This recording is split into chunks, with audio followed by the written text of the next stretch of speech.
Last topic है हमारा इस चैप्टर का, कैपेसिटर्स। ठीक है, और लास्ट टॉपिक होने के साथ साथ सबसे इंपॉर्टेंट टॉपिक भी है यह। ठीक, क्यों? क्योंकि इसमें से थ्योरी भी पूछता है, न्यूमेरिकल भी पूछता है यह। सबसे पहला सवाल, कैपेसिटर होता क्या है। दूसरा सवाल, क्या जरूरत है कैपेसिटर की। जरूरत पता चलेगा तभी अच्छे समझ में आएगा। तो सर, कैपेसिटर का मतलब होता है एक ऐसा डिवाइस जो कि क्या करता है, चार्जेस को स्टोर करता है। और चार्जेस अगर कहीं स्टोर हो रहे हैं, इसका मतलब एनर्जी स्टोर हो रही है वहां पे, इलेक्ट्रिकल एनर्जी को स्टोर कर रहे हैं हम लोग। सर, जरूरत क्या है एनर्जी को स्टोर करने की। एनर्जी स्टोर इसलिए किया था बाबू, क्योंकि कहीं अगर मुझे बल्क में चाहिए होगा एनर्जी, तो वहां पे मैं यूज कर सकता हूं। जैसे मान लो, एक तो तुमने क्या किया, टैप वाटर ऑन करके पानी को गिराया, एक तरीका वो है। और एक बाल्टी में पानी को स्टोर करके पूरा बाल्टी के पानी को एक बार में गिराया। सबसे ज्यादा फ्लो कहां पर होगा, बाल्टी में स्टोर किया हुआ पानी। क्यों? क्योंकि उसके पास है पोटेंशियल एनर्जी, स्टोर करके रखा है ना पानी को। पानी स्टोर करके रखा है तो उसके पास है लॉट्स ऑफ पोटेंशियल एनर्जी। तो कहीं भी अगर मैं पानी को गिराता हूं, तो वो ज्यादा क्या कराएगा, हमारा इफेक्ट ज्यादा होगा उसका, कंपेरिजन टू टैप का पानी से। आती बात समझ में। इसी तरीके से सर हम लोग क्या करते हैं कि चार्जेस को या इलेक्ट्रिकल एनर्जी को स्टोर करवाना चाहता हूं मैं। अब उसको स्टोर करने का तरीका क्या है, चार्ज को स्टोर करवाओ। ठीक, अब जरूरत कहां पड़ती है, फ्लैश लाइट देखा होगा, मोबाइल का फ्लैश लाइट, या पहले कैमरा जो आते थे, फोटो वगैरह क्लिक करते तो एक ही बार फ्लैश लाइट जलता है, फिर बंद हो जाता है वो। मतलब उस लाइट को जलाने के लिए हाई अमाउंट में एनर्जी चाहिए मुझे। और वो एनर्जी कहाँ से आएगी, स्टोर्ड एनर्जी। जहाँ पे एनर्जी स्टोर करके रखी गई, जैसे मोबाइल में फ्लैश लाइट होता है, इसको चलाने के लिए ज़्यादा अमाउंट में एनर्जी चाहिए होती है हमको। ठीक है, सबसे बेस्ट एग्जांपल है कैमरा का फ्लैश लाइट। जैसे फोटो क्लिक करते हैं हम लोग, फ्लैश क्या करता है, ऑन होगा, लाइट जलेगी, फिर वापस लाइट बंद हो जाता है। तो उसी फ्लैश लाइट को जलाने के लिए हमें क्या चाहिए, हाई अमाउंट में एनर्जी चाहिए। अगर कहीं स्टोर होगा तभी मैं उसको दे सकता हूँ, क्योंकि झटके से लाइट निकलता है फिर वापस से बंद हो जाता है वो। तो इसी तरीके के कई सारे एप्लीकेशन है। जैसे मान लो पंखा चलाना हमें, या कोई भी डिवाइस अगर चलानी है, इलेक्ट्रिकल डिवाइस, तो स्टार्टिंग में उसको हमें ज़्यादा एनर्जी देनी पड़ती है। स्टार्ट करने के लिए ज़्यादा एनर्जी देना पड़ता है। तो वो एनर्जी स्टोर होता है किसके में, कैपेसिटर। एक डिवाइस हमने बनाया जिसके अंदर हम एनर्जी को स्टोर करते हैं। पंखे में भी सफ़ेद कलर का सिलेंड्रिकल शेप का लगा होता है, जिसको कैपेसिटर बोला जाता है, जिसको तुम लोग कंडेंसर कंडेंसर बोल देते हो, वो कैपेसिटर होता है वो। ठीक, वो क्या करता है, एनर्जी को स्टोर रखता है। और जैसे मैं पंखे को स्टार्ट करता हूँ, वो सारी सारी एनर्जी देता है स्टार्ट करने में, फिर उसका काम खत्म। कैपेसिटर का काम खत्म हो चुका है, बस वो एनर्जी को सप्लाई करने के लिए है। एक बार में एनर्जी दिया, काम खत्म। अब सर्किट अपना ऑन है, पंखा चल रहा है, कैपेसिटर वापस से चार्ज होता जा रहा है। जैसे ही फुल अमाउंट में चार्ज हुआ, बाल्टी में पानी भरती जा रही है, पानी भरा, टैप बंद हो गया अपने आप। सही ना। जैसे पानी की टंकी में वो अलार्म लगाता है, पानी टंकी भर गई, अपने आप स्विच बंद कर देता है वो। सेम वही सिस्टम है कैपेसिटर का भी। हम लोग क्या करते हैं, चार्जेस को स्टोर करते हैं, और चार्ज स्टोर हुआ तो उसका मतलब क्या हो गया, एनर्जी स्टोर हुई है। और जहां पे हमें बल्क में एनर्जी चाहिए होगी, वहां पर एक ही बार में एनर्जी को सप्लाई कर देता है। ये होता है कैपेसिटर का काम। अब उसकी वर्किंग को देखते हैं। जैसे एक और एग्जाम्पल तुम समझ सकते हो, इंडियन रेलवेज की जो भी डीजल इंजन होते हैं, उसको बंद नहीं करते हैं लोग, वो हमेशा चलता रहता है। देखा होगा कहीं प्लेटफॉर्म पे खड़ा कोई गाड़ियां बोगी नहीं लगाई गई है, फिर भी इंजन चल रहा है अपने आप। दो दो तीन तीन महीने महीने इंजन चलाते हैं सब, वो वहां पे खड़े करके, बंद नहीं किया जाता है। क्यों? क्योंकि जितना वो चल करके डीजल का कंजम्पशन करता है, उससे बहुत ज्यादा अमाउंट में स्टार्टिंग में लगता है। अगर स्टार्ट करेंगे तो बहुत ज्यादा अमाउंट में डीजल खर्च होता है। इससे अच्छा ऑन ही रखो, क्योंकि कम डीजल खर्च होता है उसमें। आ रही बात समझ में। तो कभी भी किसी भी मशीन को अगर मुझे स्टार्ट करना होता है, तो मुझे इनिशियल एनर्जी देनी पड़ती है, स्टार्टिंग में एनर्जी देनी पड़ती है, और वो ज़्यादा अमाउंट में होता है। क्योंकि इनर्शिया चेंज करना है ना मुझे, रेस्ट टू मोशन करना है, तो ज़्यादा अमाउंट मुझे एनर्जी देना पड़ेगा। उसी अमाउंट ऑफ एनर्जी को हम लोग कैपेसिटर से प्रोवाइड करवाते हैं। अब इसका पहले कंस्ट्रक्शन देखते हैं कैसे बनाया जाता है। मैंने क्या किया, एक प्लेट लिया और इसको मैंने ग्राउंड से इंसुलेट कर दिया, और इस पर मैं पॉजिटिव चार्ज रखा हूँ। मेथड ऑफ चार्जिंग में हम लोग पढ़ चुके हैं, किसी बॉडी के ऊपर चार्ज कैसे लाया जाता है। तो मैंने क्या किया, एक मेटल रॉड था, प्लेट लेके चलते हम लोग, प्लेट पे पॉजिटिव चार्ज जनरेट कर दिया। अब मैं इसके बगल में एक क्या करूंगा, न्यूट्रल कंडक्टर लेकर के आऊंगा। ध्यान से सुनना, न्यूट्रल कंडक्टर लाया, ये न्यूट्रल बॉडी है हमारी। अब ये पॉजिटिवली चार्ज है तो इसके अंदर के निगेटिव चार्ज को अपनी तरफ अट्रैक्ट करेगा और पॉजिटिव को रिपेल करेगा। तो इस पर जितने भी निगेटिव चार्जेज होंगे वो क्या हो जाएंगे, इधर अट्रैक्ट हो जाएंगे। जितने भी नहीं, मतलब जितना इधर चार्ज होगा उतना ही कोई अट्रैक्ट करेगा। और पॉजिटिव क्या होंगे, रिपेल होंगे। पॉजिटिव यहाँ से दूर चला गया। आती बात समझ में? पॉजिटिव यहाँ से दूर चला गया। उसके बाद हम लोग क्या करेंगे सर, यहाँ पे ग्राउंडिंग कर देते हैं। यहाँ पे हम क्या करेंगे, ग्राउंडिंग कर देंगे। जैसे ग्राउंडिंग करोगे यहाँ से इलेक्ट्रॉन चढ़ेगा और इसको न्यूट्रलाइज कर देगा। तो अगला हमारा स्ट्रक्चर क्या बनेगा, यहाँ से गायब हो गया चार्जेस और सिर्फ निगेटिव चार्जेस बचे कि नहीं बचे, सिर्फ निगेटिव चार्जेस बचे। यही हमारा होता है क्या, कैपेसिटर। यही हमारा कैपेसिटर है। सर कैसे कैसे ये कैपेसिटर है, सपोज करो तुमने स्टार्टिंग में क्या किया, इस पे क्यू चार्जेस को स्टोर कराया था। मान लेता हूं मैं कि क्यू चार्जेस को स्टोर कराया और इसका अपना एक पोटेंशियल होगा वी। ये नहीं है अभी, ये नहीं है, सिर्फ इस प्लेट का मैं बोल रहा हूं। इस प्लेट का पोटेंशियल है वी और चार्जेस क्यू तुमने स्टोर कराया। अब जैसे ही तुमने दूसरा प्लेट लाया, इसकी वजह से एक निगेटिव पोटेंशियल बना कि नहीं बना, चार्जेस है तो पोटेंशियल बना रहा होगा। इस चार्ज का अपना पोटेंशियल होगा, अपना एक दायरा होगा जिस भी डिस्टेंस पर तुम देख रहे हो। निगेटिव प्लेट लेकर आया हूं तो ये भी अपना एक पोटेंशियल बना रहा होगा, बना रहा होगा ना। मैं मान लेता हूं छोटी वैल्यू है, मान लेते हैं डेल्टा वी बनाया पोटेंशियल इसने, माइनस वी का, मान लेते हैं minus V, delta minus V का पोटेंशियल बनाया।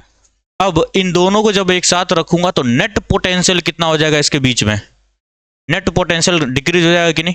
नेट पोटेंशियल क्या होता है, potential is a scalar quantity, तो मैं डायरेक्टली ऐड कर सकता हूं, तो वी माइनस डेल्टा वी हो गया कि नहीं। इस प्लेट का पोटेंशियल कम हो गया कि नहीं हो गया, अब क्योंकि इसके इन्फ्लुएंस में रखा गया। अब पोटेंशियल कम हो गया तो मैं और ज्यादा चार्जेस को ला करके स्टोर करा सकता हूं कि नहीं, मैं और ज्यादा चार्जेस को स्टोर करा सकता हूं, मतलब चार्जेस को बढ़ा सकता हूं। चार्जेस बढ़ेंगे तो हमारी एनर्जी बढ़ेगी। अरे बस समझ में। तो हम लोग यही काम करते हैं, यहां पर एक प्लेट लेकर के आया, चार्जेस को स्टोर करवाया, जैसे ये प्लेट लगाऊंगा इसका पोटेंशियल ड्रॉप कर जाएगा और ज्यादा से ज्यादा चार्जेस को मैं यहाँ पे स्टोर करवा सकता हूँ। जितने ज्यादा चार्जेस होंगे उतना ही बढ़िया एनर्जी मिलने वाला है हमको। तो अब यहां से हमको पता चला कि सर जितना पोटेंशियल यहां पर जनरेट हो रहा होगा उसी के प्रोपोर्शनल हम चार्जेस को स्टोर करा सकते हैं। कम पोटेंशियल है, अगर कम पोटेंशियल है तो कम चार्जेज होंगे, ज्यादा चार्जेज है तो ज्यादा पोटेंशियल होगा। जितने ज्यादा, क्योंकि हम लोग फॉर्मूला पढ़े हैं V इज इक्वल टू के क्यू बाई आर, तो जितने ज्यादा चार्जेज होंगे उतना ज्यादा पोटेंशियल होगा। तो यहीं से बोला गया कि sir charge is directly proportional to potential. सही, प्रोपोर्शनलिटी का साइन हटेगा, यहां पर एक कांस्टेंट आता है जिसको हम बोलते हैं कैपेसिटेंस ऑफ कैपेसिटर। कैपेसिटेंस इसी को बोला गया, ठीक है। ये कैपेसिटेंस क्या बता रहा है, ability to store charge. Capacitance क्या है, इस कंडक्टर की कितनी एबिलिटी है कि चार्ज को स्टोर कर सकता है, क्या किस हद तक स्टोर कर सकता है, वो कैपेसिटेंस है। कैपेसिटेंस क्या है, प्रॉपर्टी ऑफ कंडक्टर है। इसकी कंडक्टर की प्रॉपर्टी है कि कितने चार्जेस को वो स्टोर करा सकता है, उसी प्रॉपर्टी को नाम दिया गया कांस्टेंट कैपेसिटेंस। कांस्टेंट होता है ये कैपेसिटेंस। अब एक चीज याद रखना, यहां से तुम बोल सकते हो कि capacitance is equal to Q by V, बोला सकता है। लेकिन मजे की बात बाबू क्या है, कैपेसिटेंस ना चार्ज पे डिपेंड करता है ना ही पोटेंशियल पे डिपेंड करता है। भले फॉर्मूले मारा क्यू बाई वी, लेकिन देखा गया कि ये दोनों पे डिपेंड नहीं करता है। ठीक, किस पे डिपेंड करता है, वो डायमेंशंस पे डिपेंड करता है, मीडियम पे डिपेंड करता है, किस मीडियम में रखा गया है, क्या डायमेंशन है जिस भी बॉडी के ऊपर तुम चार्जेस को स्टोर करा रहे हो। अच्छा, इस धरती पर सबसे बड़ा कंडक्टर कौन है, इस धरती पे सबसे बड़ा कंडक्टर कौन है, धरती खुद। इस धरती पर धरती से बड़ा कोई कंडक्टर नहीं है। Earth is the largest conductor है या बिगेस्ट कंडक्टर है हमारा, तो उसका देखते हैं वो कितना चार्ज स्टोर करवाता है। ठीक है, तो वही अगला पढ़ाया गया होगा तुम्हें, क्या, capacity of an isolated spherical conductor. अच्छा, और ये कैपेसिटेंस की यूनिट जो होती है वो फैराड होती है, फैराड, कैपेसिटेंस की यूनिट फैराड होती है। अब हम लोग बात करते हैं capacity of an isolated spherical conductor. एक स्फेरिकल कंडक्टर का कितना क्या होगा, कैपेसिटी। ये कैपेसिटेंस का मतलब कैपेसिटी है, कितने अमाउंट में चार्जेस को स्टोर कर सकता है।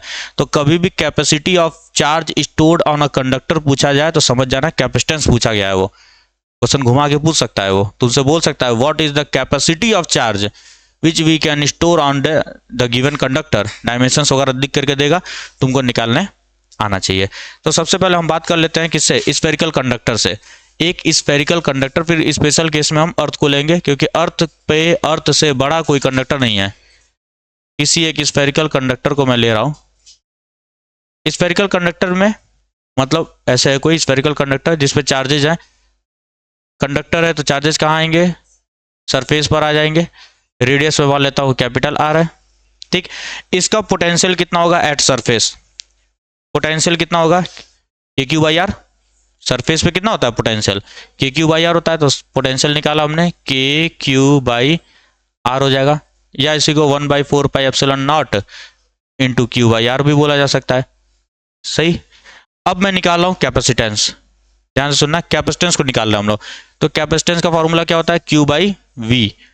क्यू बाई वी की जगह पे मैं ये वैल्यू पुट कर सकता हूँ 1/4 pi epsilon naught Q by R. अगर ध्यान दोगे बालक तो ये उछल के ऊपर जाएगा, क्यू से क्यू कट गया, कितना आया 4 pi epsilon naught into R. तो यहीं से हमको पता चला कि कैपेसिटेंस जो है वो किस पे डिपेंड कर रहा है, एप्सिलॉन नॉट मतलब मीडियम पे डिपेंड कर रहा है, इलेक्ट्रिकल परमिटिविटी मीडियम पे डिपेंड करता है, और आर का मतलब क्या है, डायमेंशन है, रेडियस, ठीक है। अब अर्थ के लिए हम लोग निकालेंगे 711, कितना आता है माइक्रोफैराड आता है, वैल्यू को पुट करोगे फॉर अर्थ रेडियस होता है कितना 6400 किलोमीटर, 6400 किलोमीटर होता है। एक्चुअल में कितना होता है 6398 किलोमीटर होता है, लेकिन 6400 लेकर के चलते हैं हम लोग, न्यूमेरिकल में आसानी रहती है। एप्सिलॉन नॉट की वैल्यू सबको पता है 8.858 इंटू 10⁻12, ठीक है। तो सारी वैल्यूज के जब मैं पुट करूंगा बालक और सॉल्व करूंगा तो 711 माइक्रो फैराड आएगा। अब यहां पर ये सबसे इंपॉर्टेंट बात पूछा जाता है बोर्ड में कि अर्थ की कैपेसिटी कितनी है, और ये डेरिवेशन भी पूछा जाता है, डेरिवेशन नोट्स में करवाया गया, ढंग से करके जाना लो। ये डेरिवेशन पूछता है बोर्ड में, स्फेरिकल कंडक्टर का कैपेसिटी बताओ, ठीक। डेरिवेशन आता है, इसलिए बहुत प्रॉपर तरीके से डेरिवेशन को करा के बता दिया गया। इंग्लिश बस नहीं लिखा हूं, बाकी सब चीजें लिख दी गई हैं। अब एक चीज बताना, अभी मैं बार बार तब से बोला हूं कि अर्थ के ऊपर अर्थ से बड़ा कोई कंडक्टर नहीं है, अर्थ के ऊपर अर्थ से बड़ा कोई कंडक्टर नहीं है, बात समझ आती है। मींस सबसे लार्जेस्ट जो कंडक्टर है वो इतना चार्ज स्टोर कर सकता है कि नहीं, 711 माइक्रोफैराड, समझ आ रहा है, माइक्रो, इतनी उसकी कैपेसिटी है। तो इस धरती पे बाकी जितने कंडक्टर है इससे कम होगा कि नहीं होगा, इससे कम होने वाला है। इसीलिए तुम जितने भी न्यूमेरिकल्स देखोगे या जितने भी डेली लाइफ के प्रॉब्लम्स देखोगे उसमें कभी भी फैराड यूनिट यूज नहीं होता है, फैराड यूनिट यूज ही नहीं होता है। एक फैराड में 96500 कूलम होता है, 96,500 कूलम चार्जेज होते हैं एक फैराड में, पढ़ाया गया होगा, ये सब याद होगा। तो देखो कैपेसिटी ऑफ अर्थ, सबसे बड़ा कंडक्टर है अर्थ, लेकिन उसकी भी कैपेसिटी कितनी है 711 माइक्रोफैराड है। तो बाकी जितने भी, जैसे मान लो ये मार्कर बोला अर्थ से बहुत छोटा है तो इसकी कैपेसिटी बहुत छोटी होगी, तो माइक्रोफैराड से नीचे जाएगा, ऊपर नहीं आ सकता है। तो तुमसे ये बात वाइबा वगैरह में पूछा जा सकता है कि फैराड यूनिट क्यों नहीं हम लेते हैं या क्यों नहीं हमको दिखाई देता है, तो तुमको बताना है कि सर अर्थ की सबसे बड़ा कंडक्टर है, अर्थ के ऊपर सबसे बड़ा कंडक्टर अर्थ ही है जिसकी कैपेसिटी है 711 माइक्रोफैराड। तो बाकी जितने भी कंडक्टर्स हैं ऑब्वियस सी बात है इससे कम होगी उसकी कैपेसिटी, इससे बड़ा नहीं हो सकता है। और माइक्रो से बड़ा फैराड होता है, माइक्रो से छोटा क्या होगा, पीको होगा, नैनो होगा, ये सब में देता है क्वेश्चन, हमेशा लगभग क्वेश्चन पीको फैराड में ही देता है तुमको, ठीक। अब आगे बढ़ते हैं। तो हमारे सिलेबस में देखो कई तरह के ये कैपेसिटर होते हैं, ये हमारा स्फेरिकल कैपेसिटर हो गया, ये हमारा क्या है पैरेलल प्लेट कैपेसिटर हो गया, सही। हमारे सिलेबस में पैरेलल प्लेट कैपेसिटर है, अब उसको जरा देखते हैं, मतलब इसी को हम लोग आगे बढ़ाते हैं अब। तो ये समझ में आ गया, स्फेरिकल कंडक्टर पढ़ के जाना बाबू अच्छे से, डेरिवेशन होना चाहिए, 2 लाइन का डेरिवेशन है, बोर्ड में पूछा जाता है। अब मैं इसी कहानी को जरा देखता हूं, मैं इसकी कहानी को देखता हूं और यहां से मैं चार्जेस को हटा दे रहा हूं। सपोज करो इस पे क्यू चार्ज था और इस पे भी कितना चार्ज है, क्यू चार्ज है। अब निकाल रहे हैं सारी चीज की वैल्यूज को, यहाँ पे क्यू चार्ज है और सरफेस चार्ज डेंसिटी सिग्मा मान लेता हूँ, यहाँ पे माइनस का क्यू चार्ज है और सरफेस चार्ज डेंसिटी क्या है माइनस सिग्मा है। दोनों के बीच का सेपरेशन मैं मान लेता हूँ टी, और दोनों के बीच में एयर प्रेजेंट है एप्सिलॉन नॉट, ये मान लेते हैं हम लोग, ठीक। अब यहाँ पे 3 रीजन्स दिखाई दे रहे हैं, 3 रीजन्स दिखाई दे रहे हैं, एक इसके लेफ्ट, एक इन बिटवीन, एक इसके राइट, ठीक। इसको मानूंगा मैं रीजन नंबर 1, इसको मानूंगा रीजन नंबर 2, इसको मान लेते हैं रीजन नंबर 3। एक एक पॉइंट लेता हूं मैं और इस पर हम देखेंगे इलेक्ट्रिक फील्ड की वैल्यू को।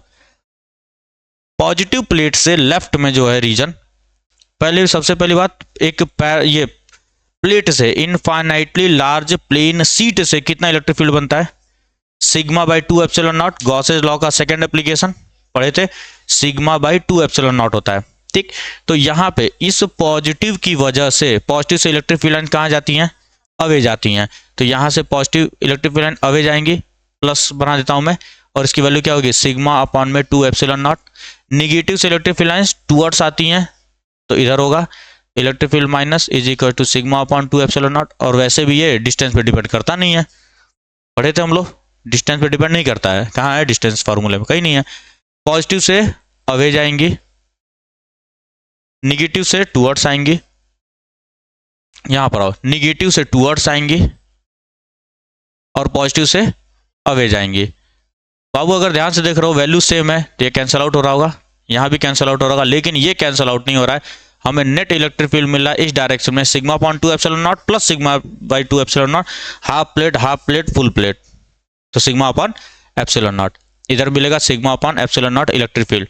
मींस हमें क्या हुआ, इन दोनों प्लेट्स के बीच में, दोनों प्लेट के बीच में हमें एक नेट इलेक्ट्रिक फील्ड मिल रहा है जो कि पॉजिटिव से निगेटिव की तरफ डायरेक्टेड है, और उसकी वैल्यू क्या है, सिग्मा अपॉन एप्सिलॉन नॉट। करवाया गया इस चीज को, ठीक है। अब सिग्मा बाई एप्सिलॉन नॉट को तुम क्यू के टर्म्स में क्या लिखोगे, Q by A epsilon not, सही। तो हमें इलेक्ट्रिक फील्ड पता चल गया कि कैपेसिटर में इलेक्ट्रिक फील्ड कितना होता है, सिग्मा अपॉन एप्सिलॉन नॉट, या इसी को मैं लिख सकता हूं Q by A epsilon not. अब हम लोग निकालेंगे पोटेंशियल को। अच्छा, एयर में हम लोग देख रहे हैं तो इसको ई नॉट बोलूंगा मैं, ठीक है, अभी आगे कंपेयर करेंगे ना डाइलेक्ट्रिक के साथ भी। तो ई नॉट हो गया।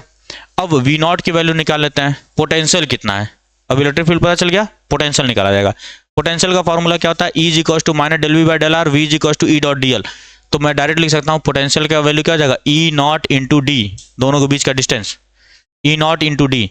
ई नॉट की वैल्यू कितनी है, क्यू अपॉन में ए एप्सिलॉन नॉट, और डी ऊपर चला गया, सही है। एक एक स्टेप है बाबू, स्टेप स्टेप चलना हम लोग को। जब भी कैपेसिटर क्वेश्चन पूछेगा सबसे पहला काम है तुम्हें पोटेंशियल निकालना पड़ेगा, और चार्ज जो है पोटेंशियल करोगे तो कैपेसिटेंस निकल करके आएगा, कैपेसिटी है वो और कुछ नहीं है। कैपेसिटेंस क्या होता है हमको फॉर्मूला पता है, क्यू बाई वी, सही। एयर में देख रहा हूं इसलिए वी नॉट लिया मैंने, तो Q by Q D upon में एप्सिलॉन नॉट ए, क्यू से क्यू कटा, ये उछल करके ऊपर गया, कितना आएगा, epsilon naught A by D. Most important formula, bar bar board में पूछा गया है इस पे न्यूमेरिकल। तो एक पैरेलल प्लेट कैपेसिटर का जो कैपेसिटेंस होता है या चार्ज स्टोरिंग एबिलिटी जो होती है वो होती है epsilon naught A by D. यहां पर भी अगर तुम ध्यान से देख रहे होगे कैपेसिटेंस किस पे डिपेंड कर रहा है, मीडियम पे। एरिया का मतलब होता है डायमेंशन, और ये डिस्टेंस का मतलब भी होता है डायमेंशन, ठीक है। Separation between both the plates and the dimension of each plate and medium, इन्हीं तीन चीजों पे डिपेंड कर रहा है। अभी भी दिख रहा है तुमको, पोटेंशियल पे डिपेंड नहीं कर रहा है, चार्ज पे डिपेंड नहीं कर रहा है। ये क्वेश्चन पूछता है, ये बोर्ड में एमसीक्यू पूछता है, capacitance of a conductor depends on, चार ऑप्शन लिख करके देगा, charge, potential, electric field, dimensions. तो डायमेंशन वाला सही होगा। चार्ज डिपेंड नहीं करता है, चार्ज पे डिपेंड नहीं करेगा, पोटेंशियल पे डिपेंड नहीं करेगा, ठीक है। इतनी बात समझ में आ गई। अच्छा, एक चीज और इसमें पूछता है, फोर्स बिटवीन प्लेट्स, ठीक है, दोनों प्लेट के बीच में फोर्स कितना लग रहा है, ठीक। एनसीईआरटी वगैरह में दिया नहीं गया है, बाकी कई जगहों पे देखा मैंने दिया नहीं गया, बट बोर्ड पूछा है क्वेश्चन कि फोर्स कितना लगेगा। अब एक चीज बताओ, यहाँ पे ये निगेटिव है प्लेट, सही है, और ये पॉजिटिव प्लेट है। अभी लेते हैं पॉजिटिव प्लेट, पॉजिटिव प्लेट से इलेक्ट्रिक फील्ड निकल रही कि नहीं, ई प्लस, और यहाँ पे माइनस चार्ज है कि नहीं है, तो कुछ ना कुछ फोर्स लगा रहा होगा इसके ऊपर। साइमल्टेनियसली ये निगेटिव प्लेट भी इसके ऊपर कुछ ना कुछ फोर्स लगा रहा होगा, क्योंकि चार्ज है और सेपरेट है, कुछ डिस्टेंस है। यहाँ भी चार्ज है, इसको ऐसे समझो, यहाँ पे एक माइनस क्यू चार्ज है, यहाँ पे एक प्लस क्यू चार्ज है, डिस्टेंस है, तो दोनों को बीच में इलेक्ट्रोस्टैटिक फोर्स लग रहा होगा कुछ ना कुछ।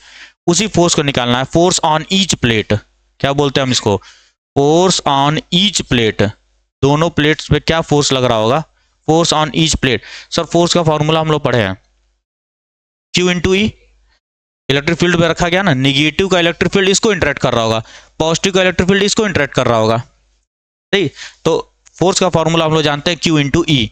तो चार्ज कितना है, मान लेता हूं मैं निगेटिव वाले को इससे इंटरेक्शन देख रहा हूं मैं, तो पॉजिटिव वाले पे चार्ज कितना है, क्यू, और इलेक्ट्रिक फील्ड किसका लेंगे बाबू, निगेटिव वाले का इलेक्ट्रिक फील्ड लेंगे, नेट इलेक्ट्रिक फील्ड नहीं लेंगे। ध्यान से सुन लो, ध्यान से सुन लो, गड़बड़ ये होती है, बच्चे क्या करते हैं, सिग्मा अपॉन एप्सिलॉन नॉट ले लेते हैं। काहे लिए भैया, तुम एक की वजह से दूसरे पे फोर्स देख रहा हो ना, तो इसका इलेक्ट्रिक फील्ड देखूंगा कि नहीं मैं, और इसका इलेक्ट्रिक फील्ड कितना है, सिग्मा अपॉन 2 एप्सिलॉन नॉट है। सिग्मा अपॉन 2 एप्सिलॉन नॉट है, ई लिख दिया माइनस का, पॉजिटिव वाले पे देख रहे हैं हम लोग, Q into sigma upon 2 epsilon not. ठीक है बाबू, सिग्मा को तुम क्यू बाई ए लिख सकते हो, तो मतलब क्या हो जाएगा Q square by 2a epsilon not. ये फोर्स होगा ईच प्लेट पे, इतना ही फोर्स ये इस पे लगाएगा, उतना ही ये इस पे लगाएगा। क्यों? क्योंकि चार्जेस सेम है, डिस्टेंस सेम है। न्यूटन्स थर्ड लॉ वैलिड होता है, कूलम लॉ में भी इसका भी प्रूफ हम लोग करके देखे हुए हैं।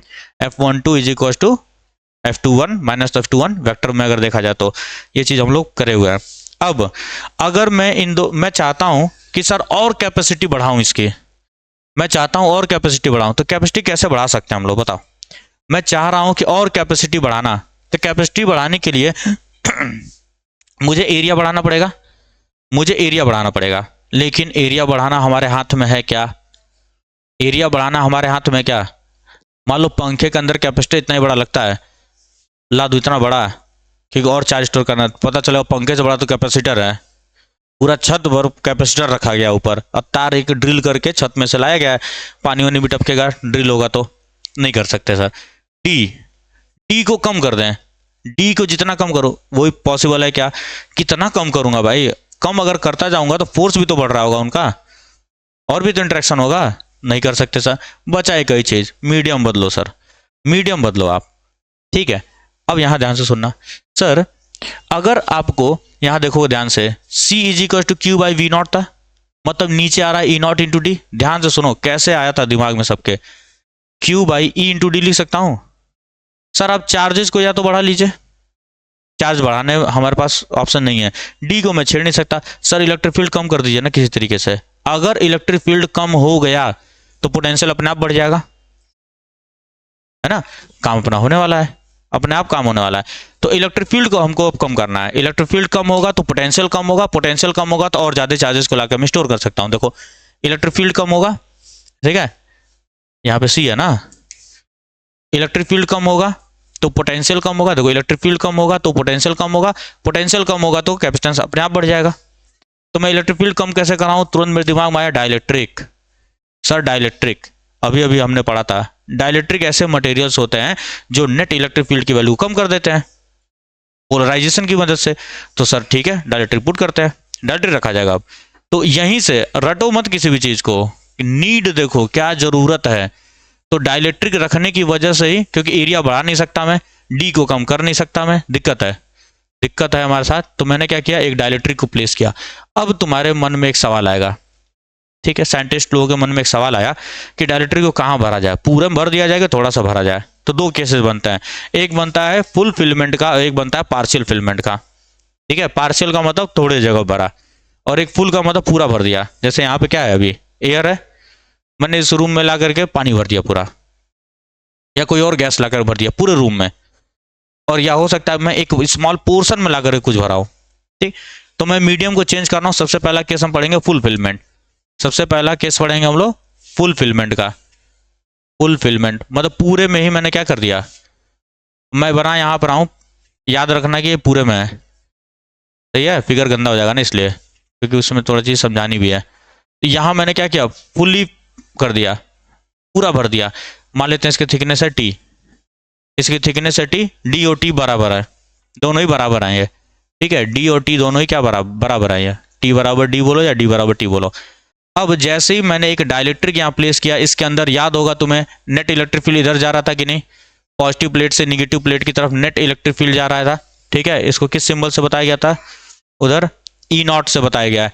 ई नॉट एयर वाला है कि नहीं है, देखो एयर था तब ई नॉट था, और जैसे ही मैं डाइलेक्ट्रिक को लाया, जिसका डाइलेक्ट्रिक कांस्टेंट मान लेता हूँ के है, जैसे ही मैंने एक डाइलेक्ट्रिक लाया, डाइलेक्ट्रिक कांस्टेंट क्या है, डाइलेक्ट्रिक कांस्टेंट और कुछ नहीं है, रिलेटिव इलेक्ट्रिकल परमिटिविटी है वो, उसी को हम डाइलेक्ट्रिक कांस्टेंट बोलते हैं। एप्सिलॉन आर जो पढ़ते थे, epsilon M by epsilon naught, वही है के, डाइलेक्ट्रिक कांस्टेंट वही है, नाम बदल दिया गया बस यहाँ पे।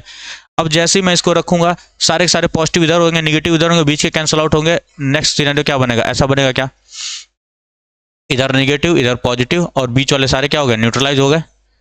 अरे याद आ रहा होगा, polar directive non polar directive last lecture में देखा गया है।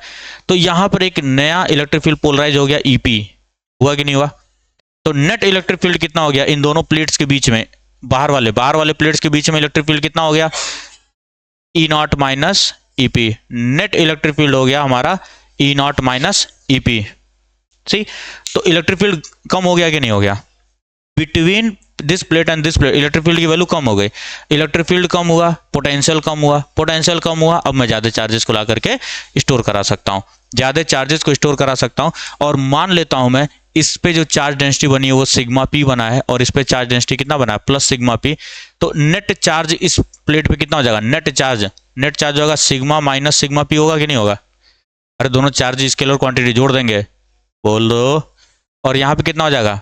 इस वाले प्लेट पे minus sigma plus sigma P हो जाएगा, minus sigma plus sigma P, minus को कॉमन लो तो बाबू सिग्मा माइनस सिग्मा पी हो जाएगा कि नहीं? तो अगेन हमको क्या दिख रहा है कि अब हमारा केस क्या हो गया है कि ये एक प्लेट था और ये एक प्लेट था, इस पे चार्ज कितना है? सिग्मा माइनस सिग्मा पी है और इस पे कितना है? Minus sigma P.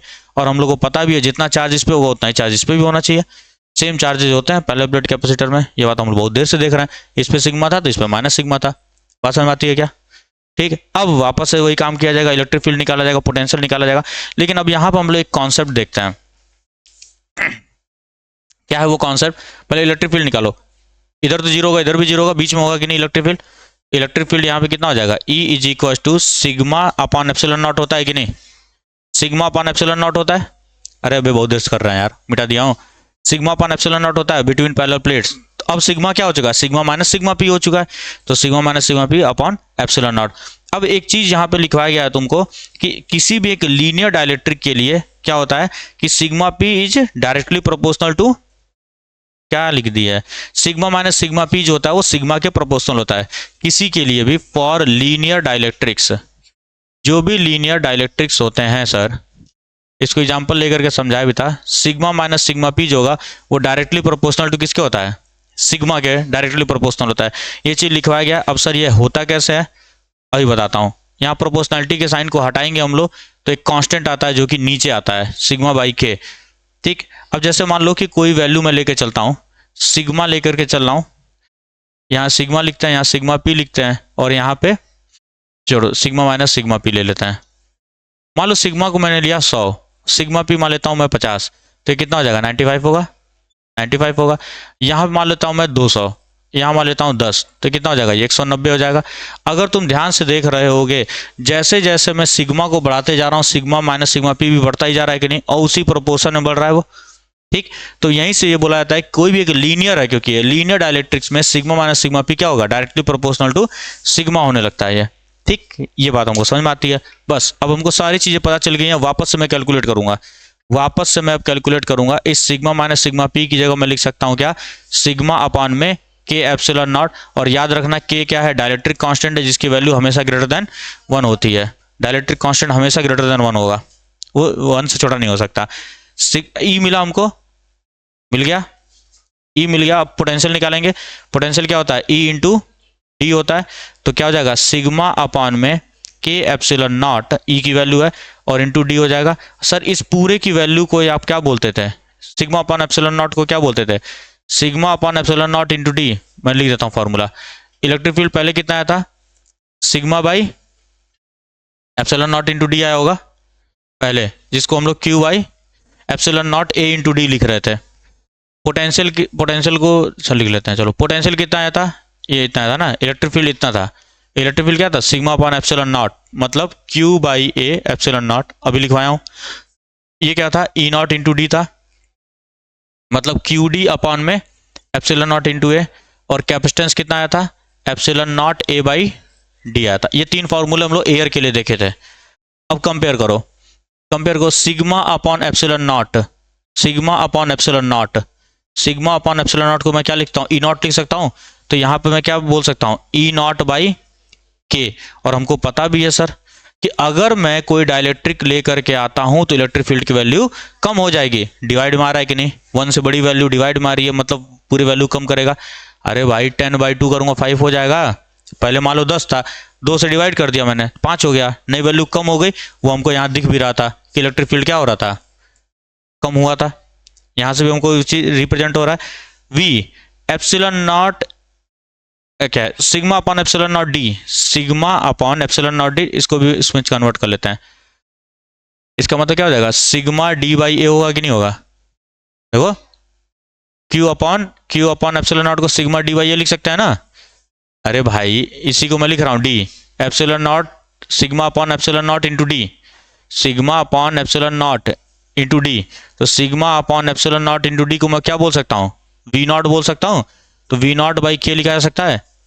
पोटेंशियल भी ड्रॉप हुआ है कि नहीं हुआ है। अब आओ कैपेसिटेंस निकालते हैं। कैपेसिटेंस क्या होता है, क्यू बाई वी होता है कि नहीं, क्यू बाई वी होता है। तो इसको थोड़ा सा कन्वर्ट कर लेते हैं क्यू के टर्म्स में, मन में कन्वर्ट करते हुए लिखेंगे। सिग्मा क्या होता है, क्यू बाई ए, और ये सब डिनोमिनेटर में के epsilon naught into D. Q से क्यू कटेगा, सारे उछल के ऊपर जाएंगे, क्या आ जाएगा के एप्सिलॉन नॉट ए, और ये डी ऊपर था ना, अपॉन में D. Epsilon naught A by D को तुम क्या बोलते थे, सी नॉट बोलते थे। तो क्या मैं यहाँ पे के सी नॉट लिख सकता हूँ कि नहीं। और यहाँ देखो 1 से बड़ी क्वांटिटी से मल्टीप्लाई हो गया कि नहीं हो गया, 1 से बड़ी क्वांटिटी का मल्टीप्लाई हो गया है सर। तो इसका मतलब कैपेसिटेंस बढ़ गया कि नहीं। और मैं यही चाहता था कि मैं चाहता हूँ और ज़्यादा से ज़्यादा चार्जेस को मैं स्टोर कर पाऊँ, तो कैपेसिटेंस यहाँ पर हमारा बढ़ गया। इसका प्रूफ पूछा जाता है, पूरा कायदे से प्रूफ करवाया गया था, सब लोग ध्यान से देख लेंगे। अब पार्शियल फिलमेंट पे चलते हैं जरा। पार्शियल फिलमेंट का पूरा प्रूफ नहीं कराऊंगा मैं, डायरेक्ट फार्मूला लिखूंगा, लेकिन समझा दूंगा तुमको, समझा दूंगा, लेकिन पूरा प्रूफ नहीं किया जाएगा। पार्शियल फिलमेंट का मतलब होता है कि सर मैं पूरे में ना भरूं, हल्का सा भर दूं। ये था हमारा फुल फिलमेंट। पार्शियल फिलमेंट का मतलब है पहले हमारा प्लेट था ऐसे, ध्यान से इधर देखो सब लोग, ये प्लेट था, इस पर क्या था पॉजिटिव क्यू चार्ज था, और इस पर क्या था माइनस का क्यू चार्ज था। अब मैंने हल्का सा भरा है बाबू, यहाँ पे मैंने एक डाइलेक्ट्रिक को भरा जिसका कांस्टेंट है मान लेता हूँ के, और इसकी थिकनेस है टी, और ये टोटल डिस्टेंस कितना था, दोनों बीच में सेपरेशन डी था। सही बात, बिल्कुल सही है तुम। अब ध्यान से सुनो क्या होगा सर, यहाँ पे पोलराइजेशन होगा, यहाँ पे पॉजिटिव चार्ज है तो यहाँ पे निगेटिव आएगा, सही है, यहाँ पे पॉजिटिव आएगा, जितना इधर निगेटिव उतना इधर पॉजिटिव, बिल्कुल बात समझ आती है। अब ध्यान से सुनो क्या होगा, यहाँ पे इलेक्ट्रिक फील्ड की वैल्यू कम हो गई है कि नहीं, ई हो चुकी है इलेक्ट्रिक फील्ड की वैल्यू, जो कि क्या है E naught minus E P, E naught minus E P. E naught क्या है सर, अगर ये डायलेक्ट्रिक नहीं होता तो यहां से इलेक्ट्रिक फील्ड ऐसे मस्त चलता हुआ जा रहा था कि नहीं, जिसकी वैल्यू मैंने बोला ई नॉट है, एक इलेक्ट्रिक फील्ड जा रहा है, ये ई नॉट इलेक्ट्रिक फील्ड है। लेकिन यहां पर एक पोलराइजेशन की वजह से इलेक्ट्रिक फील्ड आया कि नहीं आया, पोलराइजेशन की वजह से। तो अब ध्यान से सुनना, नेट इलेक्ट्रिक फील्ड क्या हो जाएगा, तुम्हारे बुक में वो लिखा गया है, उसमें लिखवाया गया है। अब नेट इलेक्ट्रिक फील्ड क्या होगा, यहां पे मैं मान लेता हूं ईपी है, तो नेट इलेक्ट्रिक फील्ड किधर जा रहा होगा, इधर जा रहा होगा, जो कि इस वैल्यू क्या होगी ई नॉट माइनस ईपी, क्योंकि ये ज्यादा है ना इलेक्ट्रिक फील्ड, तो ई नॉट माइनस ईपी, वो भी इस डायरेक्शन में। अब पोटेंशियल क्या लिख सकता हूं मैं, पोटेंशियल हमको पता है ई नॉट इंटू डी होता है, potential is E naught into D. अब ध्यान से सुनना, ये ई नॉट वाली लाइन कहां से कहां तक जा रही है, देखो यहां इतने गैप में और इतने गैप में है कि नहीं, ये एयर है और ये भी क्या है एयर है, तो वहां पे ई नॉट इलेक्ट्रिक फील्ड होगा। और ये गैप कितना है, टोटल गैप कितना है डी, डी में से टी घटा दूंगा तो उसमें पूरा एयर भरा है कि नहीं भरा है, सिर्फ टी में डाइलेक्ट्रिक भरा हुआ है, डी माइनस टी में क्या भरा हुआ है एयर भरा हुआ है। तो मैं लिख सकता हूं क्या, E naught into D minus T लिखा सकता है, प्लस अब इसकी इलेक्ट्रिक फील्ड को देख रहे हैं, इन बिटवीन इलेक्ट्रिक फील्ड कितना बन रहा है, इन बिटवीन हमने ई माना हुआ है, ठीक है, E naught minus E P की जगह पर मैं ई लिखता हूं, तो ई इंटू कितना कितने तक है टी तक है कि नहीं है। अब ई को मैं क्या लिख सकता हूं, ई नॉट माइनस ई पी में लिख करके हम लोग कन्वर्ट कर लेंगे, ठीक। और अभी अभी हमने पढ़ा था कि इस मीडियम का डाइलेक्ट्रिक इलेक्ट्रिक फील्ड निकाला कि नहीं, क्या है ई नॉट बाई के है कि नहीं है। तो ये पूरा लिखने से अच्छा है कि मैं डायरेक्ट क्या करूंगा, ई नॉट बाई के यूज कर लूंगा, क्योंकि मैं ऑलरेडी कर चुका हूं, ऑलरेडी हम लोग कर चुके हैं। या तो एकदम बिल्कुल बेसिक से जाना है तो फिर यहाँ लिखो sigma minus sigma P upon में एप्सिलॉन नॉट, फिर से सिग्मा अपॉन के एप्सिलॉन नॉट, फिर कन्वर्ट करोगे तो यही चीज आने वाला है। क्योंकि मुझे पता है कि अगर मैं डायलेक्ट्रिक रखूंगा तो इलेक्ट्रिक फील्ड वैल्यू क्या हो जाती है, ई नॉट से के टाइम्स कम हो जाती है, डिवाइड हो जाता है वो। तो मैं डायरेक्टली क्या लिख सकता हूँ यहाँ पे, ई नॉट डी माइनस टी, ये तो एच टी जी रहेगा, इसको मैं लाना चाहता हूँ एयर के रिस्पेक्ट में, वैक्यूम के रिस्पेक्ट में लाना चाहता हूँ, तभी कंपेरिजन कर पाएंगे हम लोग। तो ई को मैं क्या रख सकता हूँ, ई नॉट बाई इसका डायलेक्ट्रिक कांस्टेंट के माना गया था, के इंटू टी, कॉमन वॉमन लेने आता होगा तो कॉमन ले लो, ई नॉट को कॉमन ले लिया जाए तो क्या बचेगा, D minus T plus T by के, ये होगा। अभी तरीका बता रहा हूँ, याद रखने का तरीका एकदम सिंपल है। अब डायरेक्ट मैं कैपेसिटेंस निकाल रहा हूँ, कैपेसिटेंस क्या हो जाएगा, क्यू अपॉन वी होता है कि नहीं, क्यू अपॉन वी होता है, क्यू की जगह तुम वैल्यू पुट कर लो, ई की जगह पे, ई की जगह पे ई नॉट की वैल्यू क्या होती है, ई नॉट की वैल्यू होती है Q upon epsilon naught into A, Q से Q कट जाएगा, बचेगा कितना, देखो यहाँ पे मैं रखूंगा क्या, Q अपॉन में epsilon naught into A, Q upon में epsilon naught into A, denominator में आएगा, Q से Q कटेगा, एप्सिलॉन नॉट ए ऊपर उछल करके जाएगा, बचने वाला क्या है, एप्सिलॉन नॉट ए अपॉन में D minus T plus T by के। बस यही फॉर्मूला तुमको याद रखना है। अब देखो ये फॉर्मूला इसी से रिजम्बल कर रहा है, बिल्कुल इसी जैसा दिख रहा है, बस वहां पे टी और टी प्लस के आ गया है, टी बाई के। अब कैसे याद रखेंगे, देखो ध्यान से, अगर मान लो तुम्हारे पास कोई डायलेक्ट्रिक दिया गया है, इसको हटाता हूं, अगर 2-3 फिल्मेंट किया गया है, बोर्ड में क्वेश्चन पूछा गया है इस पर भी, अगर कोई डायलेक्ट्रिक जैसे दिया गया है, पैरेलल प्लेट कैपेसिटर है, ये एक पैरेलल प्लेट कैपेसिटर है जिसका इनिशियल सेपरेशन कितना बोला गया था, डी है, इनिशियल सेपरेशन डी बोला गया है।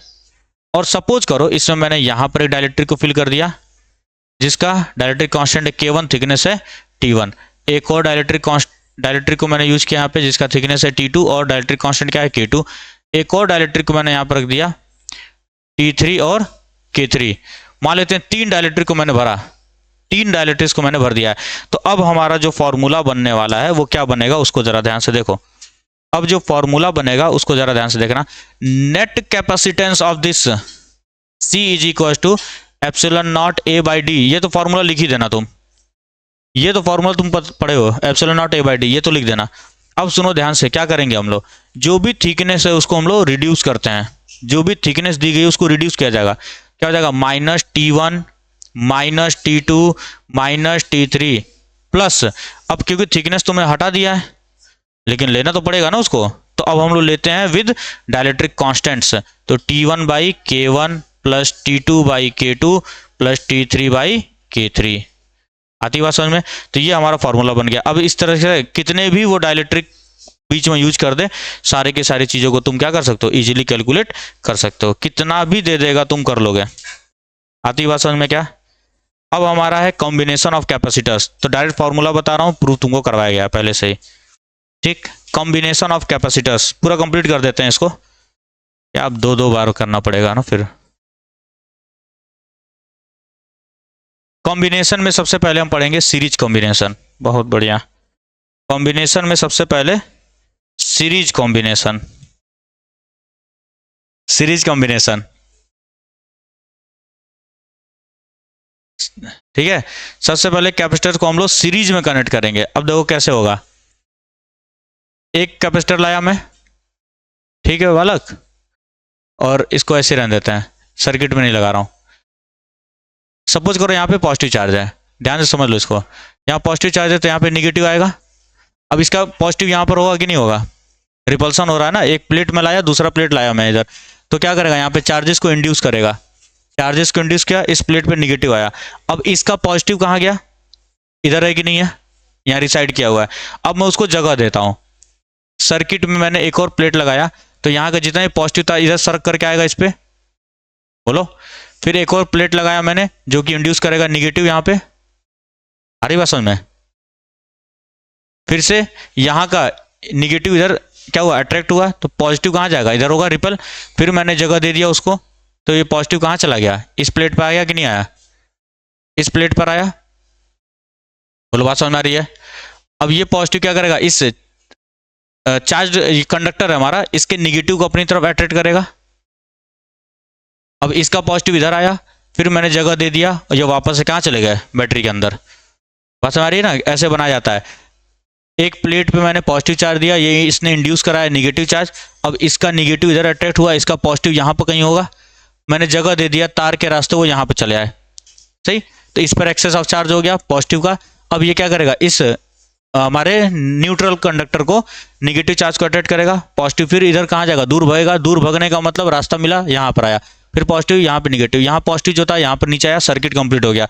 इस तरीके से हमारा क्या हुआ, चार्जेस का फ्लो होता रहेगा। चार्ज एक्चुअल में जंप नहीं करते हैं यहाँ पे, इसको दिमाग बिठा के रखना, सर्किट कंप्लीट हो रहा है, यहाँ पे दिख रहा होगा ध्यान से, चार्जेस यहाँ जंप नहीं कर रहे हैं, यहाँ देखो हवा है यहाँ पे, ऐसा नहीं है कि चार्ज यहाँ से गया, क्योंकि जितने भी सर्किट डायग्राम तुम पढ़ते हो ऐसे बना होता है, वो इस तरह से कंप्लीट सर्किट होते हैं, ठीक। लेकिन यहाँ पे कहीं कंप्लीट सर्किट नहीं है, यहाँ पर भी गैप है, यहाँ पर भी गैप है और यहाँ पर भी गैप है। तो चार्ज कब तक मोशन करता रहेगा, जब तक कि फुल चार्ज ना हो जाए। करंट का मोशन कब तक होगा, जब तक फुल चार्ज ना हो जाए। जैसे ही फुल चार्ज हो जाएगा करंट अपने आप ऑटो कट हो जाएगा, बात समझ आती है क्या? ऑटो कट हो गया वो। तो इस पर मैं मान लेता हूं, अब एक चीज यहां से पता चल रही है, चार्जेस सेम है कि नहीं है? इस पे भी चार्ज क्यू है, इस पे भी चार्ज क्यू है, इस पे भी चार्ज क्यू है, ठीक है। अब इनका कैपेसिटेंस मैं अलग अलग मान लेता हूं, इसकी कैपेसिटी मान लेता हूं C1, इसकी कैपेसिटी C2 है, इसकी कैपेसिटी C3 है। अलग अलग कैपेसिटर्स को मैंने यूज किया, बट चार्जेस सेम रहेंगे। मैकेनिज्म बता दिया हूं मैं। सीरीज में याद रखना, हमेशा जब भी सीरीज कॉम्बिनेशन करेंगे, चाहे रजिस्टर्स का करेंगे अगले चैप्टर में, चाहे कैपेसिटर कर रहे हो, चाहे अगले चैप्टर में सेल्स का करेंगे, हमेशा नंबर ऑफ चार्ज मतलब करंट सेम रहता है। सीधा लाइन है ना, सीधा रास्ता है, सब लोग एकदम सीधे रास्ते में जा रहा है, कोई दिक्कत नहीं है वहां पे। अगर कैपेसिटेंस बदला सर तो पोटेंशियल भी बदल जाएगा कि नहीं? पोटेंशियल भी बदल जाएगा, क्योंकि C is equal to Q by V होता है, ठीक। अगर Q बदला, C बदला तो V3 बदल जाएगा। हमको पता है नेट पोटेंशियल का मतलब क्या होता है, एनर्जी है, तो ये एनर्जी है। एक बैटरी ने एनर्जी दिया, तीनों को क्या कर रहा है, वर्क करवा रहा है, एनर्जी दिया जा रहा है, तीनों को वर्क करवा रहा है, तो टोटल जो पोटेंशियल होगा इन तीनों के समेशन के बराबर होना चाहिए। तो V is equal to V1 plus V2 plus V3, V1 plus V2 plus V3। और हमको पता है C इज इक्वल टू क्या होता है, Q बाई V, तो यहाँ से V इज इक्वल टू क्या हो जाएगा, Q बाई C। वैल्यूज को पुट करो, Q बाई C। मैं मान लेता हूं इन तीनों को हटा करके एक मैंने कैपेसिटर लगाया जिसका कैपेसिटेंस क्या है, C है, C इक्विवेलेंट, यहाँ CS लिख देता हूं मैं। इन तीनों को हटा करके, कॉम्बिनेशन का मतलब क्या होता है, मैं जो काम तीनों से करवा रहा हूं वो एक से ही करवा लूं। तो मैं एक ऐसा सर्किट बनाना चाहता हूं जिसमें Q चार्ज स्टोर हो लेकिन एक ही कैपेसिटर हो, तो इक्विवेलेंट सर्किट बोलता हूं उसको। मान लो इसका इक्विवेलेंट सर्किट ऐसा है, कुछ ऐसा है, सेम इफेक्ट दे जो ये दोनों दे रहते हैं पोटेंशियल V पर।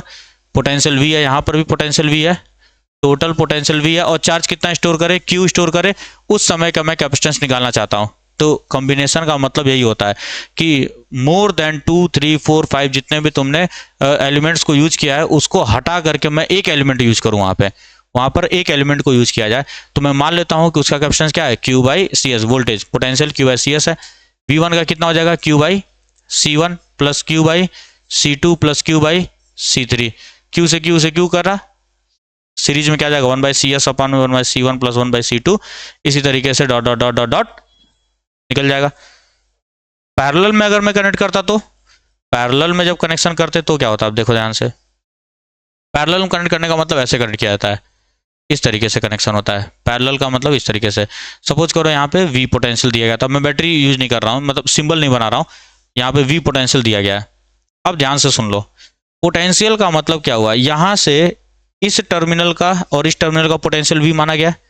अब उसी तरीके से आओ, यही तार गया है, कहीं पोटेंशियल का ड्रॉप हो रहा है क्या, जब तक रेजिस्टेंस नहीं आएगा तब तक पोटेंशियल का ड्रॉप नहीं होता है। यहां पर मान लो VB है, यहाँ पे VA है, तो यहाँ भी VA हो जाएगा, यहाँ भी VB हो जाएगा, मतलब अभी भी इन दोनों टर्मिनल्स का पोटेंशियल कितना है, V है कि नहीं है। फिर इधर से चलो, कहीं रेजिस्टेंस है क्या, ना, कहीं रेजिस्टेंस है क्या, ना, मतलब दोनों में ही पोटेंशियल क्या रहने वाला है, सेम रहने वाला है, इसीलिए बोला जाता है कि पैरेलल में पोटेंशियल सेम रहता है। अब दूसरे तरीके से समझते हैं इसको, पोटेंशियल यहाँ पे सेम होगा और इसका C1 मान लेता हूँ, इसको C2 मान लेता हूँ। दूसरे तरीके से समझो, मान लो यहाँ से चार्जेस चले, यहाँ से Q चार्ज चला था, सपोज करो यहाँ से Q चार्जेस चले, यहाँ पे ऑब्वियस सी बात है जंक्शन है तो डिवाइड होगा।